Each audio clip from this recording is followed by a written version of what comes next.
为什么说提干的军官是部队里最猛最狠的军官？提干军官和军校军官有何区别？大家好，我是启明，本期话题提干军官。如今我军的正规化军事教育已经发展得非常完善了，绝大部分军官都是从高中毕业考入军校，进行至少为期4年的军校本科教育之后，才正式成为基层军官的。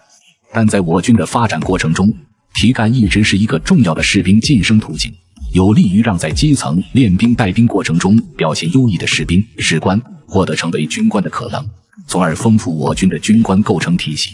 不过，军队主要军官来源还是军校，提干只是一种辅助的军官生成方式，却也拥有无可替代的重要作用。甚至提干的军官往往是部队里最猛最狠的。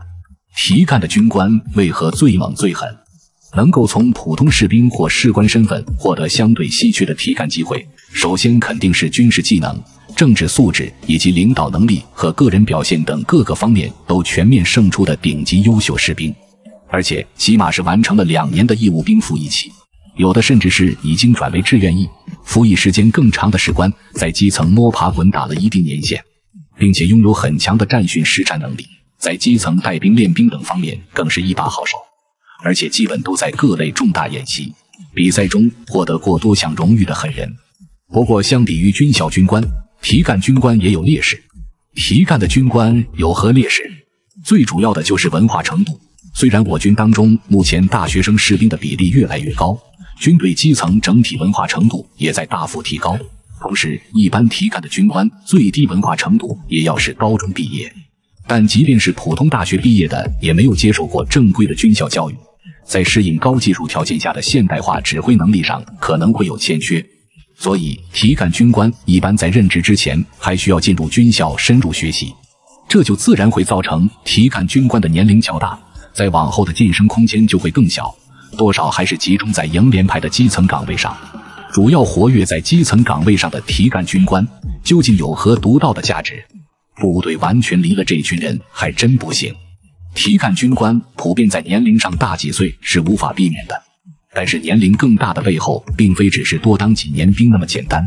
而是一定会有相应的荣誉和功勋在身。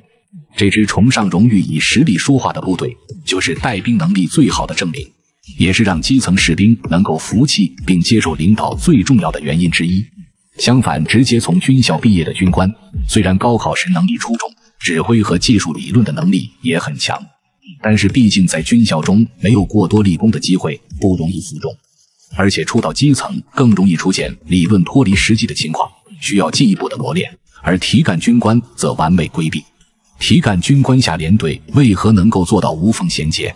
都是因为在所在部队成为响当当传奇式的人物，才能获得可能的提干机会，在军事素质上更是极其的过硬，甚至有的在全军都是挂了名的，深刻的知道基层连队究竟是怎样一个状态。而且身为军官也不存在任何军事素质低于士兵的可能，基本上可以说能够碾压 95% 的士兵，能够做到世事带头的榜样性作用，在基层军队中的威信更高。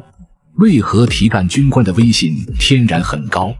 虽然提干军官在接受完军校的学习之后，不一定会再分到原来的单位，并且即使历经学习再分到原来的部队，所带的兵也不是原来那批人了。除了自身的军事素养能够有助于获得威信以外，不会多讲理论，而是更喜欢言传身教，并且能更多的设身处地为士兵着想，所做的训练和行动计划也更有针对性，自然更贴合军队基层的练兵需要。所以在直接培养军校军官的同时，也需要一直保持提干军官的比例。